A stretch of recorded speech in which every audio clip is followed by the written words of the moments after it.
What if I told you that the cure for our modern sugar crisis has been growing right beneath our feet for thousands of years, only for us to try and kill it? Imagine a food source so resilient that its roots can punch through bedrock, diving 160 feet deep, deeper than a 15-story building just to find water in a dead desert. A tree that produces a sugar that doesn't spike your insulin, but stabilizes it. A superfood that sustained entire civilizations, where corn and wheat withered and died. But instead of harvesting this miracle, modern agriculture declared war on it. For 70 years they attacked it with bulldozers, poisoned it with chemicals, and branded it a parasite of the land. They wanted you to rely on their corn, their cane, and their pharmacies.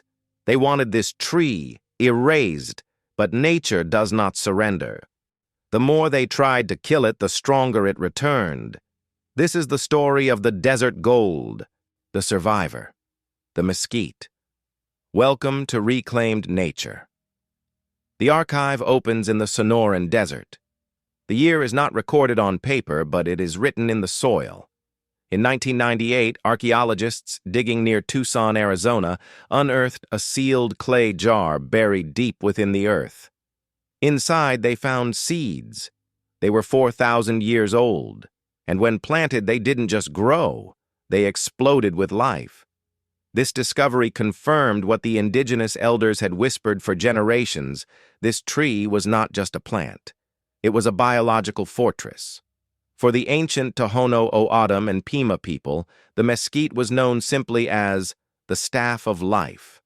While today we see the desert as a place of scarcity for them, it was a supermarket of abundance. Every summer before the monsoons arrived, the mesquite groves would drop millions of golden pods carpeting the desert floor like manna from heaven.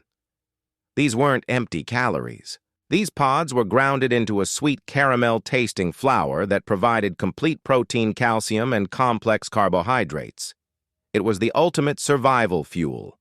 Historical records describe Pima runners who could travel 50 miles across the scorching sands without stopping, powered only by water and mesquite cakes. They had no diabetes.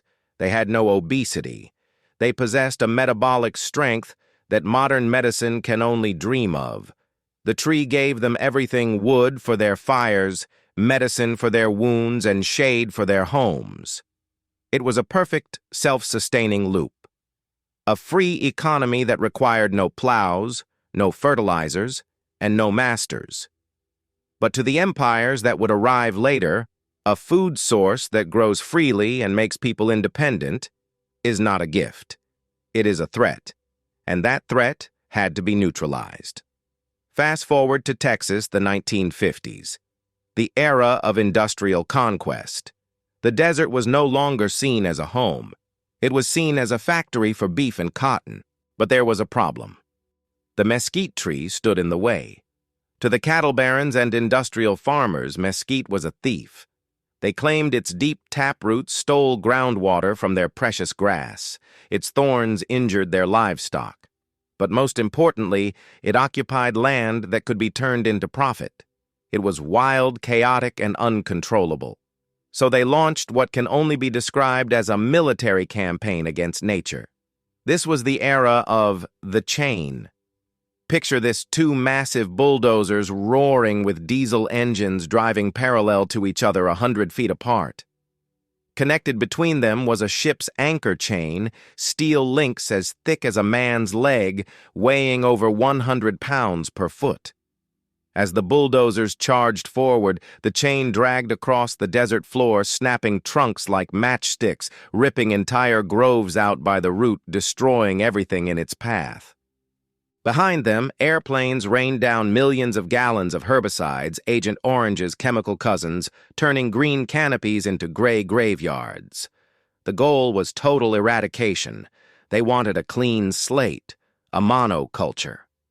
For the indigenous people watching from the sidelines, this wasn't just deforestation. It was the destruction of their pantry, their pharmacy, and their heritage. As the mesquite disappeared, so did their health. Without their native sugar that heals, They were forced onto government rations of white flour lard and refined sugar. Within a single generation, the Pima people went from being some of the fittest humans on Earth to having the highest rates of type 2 diabetes in the world. The industry had won the battle for the land, but they had unleashed a plague on human health, and ironically, they hadn't even defeated the tree. Nature plays the long game, and Mesquite is the grandmaster. The ranchers soon discovered a terrifying truth about their enemy. When you cut a mesquite tree down, you don't kill it. You make it angry. The plant has dormant buds buried deep in its root crown below the reach of the plow. When the main trunk is severed, these buds activate. Where one tree stood, 10 new shoots erupt from the ground, growing faster, thornier, and more aggressive than before. By the 1980s, despite billions of dollars spent on chemical warfare, the density of mesquite in Texas had actually increased. The USDA, the very organization that declared war on it, quietly admitted defeat. And then modern science began to uncover why this tree was worth saving all along. Researchers at the University of Arizona and NASA began to study the very things the ranchers hated. They found that those deep roots weren't just stealing water, they were hydraulic pumps. Mesquite brings deep groundwater up to the surface and releases it into the dry topsoil at night, actually hydrating the plants around it. It wasn't killing the grass, it was keeping the desert alive. But the biggest revelation was in the pod itself. Remember the diabetes epidemic? Scientists analyzed the sugar in mesquite flour. They found it consists largely of galactomannan, a type of complex carbohydrate that the human body digests incredibly slowly. Unlike corn syrup or cane sugar, which hit your blood like a bomb, mesquite releases energy like a slow-burning candle. It has a glycemic index of just 25. Compare that to table sugar at 65 or white bread at 75. Modern science confirmed what the Pima runners knew 4,000 years ago. This is the perfect fuel. It stabilizes blood sugar, fights inflammation, and provides immune-boosting zinc and magnesium. We spent 70 years trying to bulldoze the only thing that could save us from our own toxic diet. So where does this leave us? And more importantly, where does it leave you? We are living in fragile times. Supply chains are breaking. The price of insulin is skyrocketing, and the supermarket shelves are only 3 days away from being empty. But the mesquite tree is still standing. It is waiting for you to reclaim your independence. You don't need a farm to do this. You don't need to buy seeds. Because the chain missed a few spots. Mesquite grows wild across millions of acres in the American Southwest, Mexico, South America, Africa, and Australia. It is likely growing in a vacant lot, a roadside ditch, or a park near you right now. Here is your mission. This summer, when the heat is unbearable and the grass turns brown, look for the tree that stays green. Look for the golden pods hanging from its branches. Do not pick them when they are green. Wait for the tree to finish its work. You want the pods that are dry, brittle, and yellow, the color of straw. Shake a pod next to your ear. If it rattles like a majestic instrument, it is ready. One single mature tree can produce over 100 pounds of flour in a season. That is 100 pounds of free medical-grade superfood that requires no refrigeration and lasts for years in storage. Harvest them. Dry them in the sun or a low oven until they snap. Then grind them. You can use a high-powered blender, or if you want to honor the ancients, a stone mill. Sift out the hard seeds and the chaff.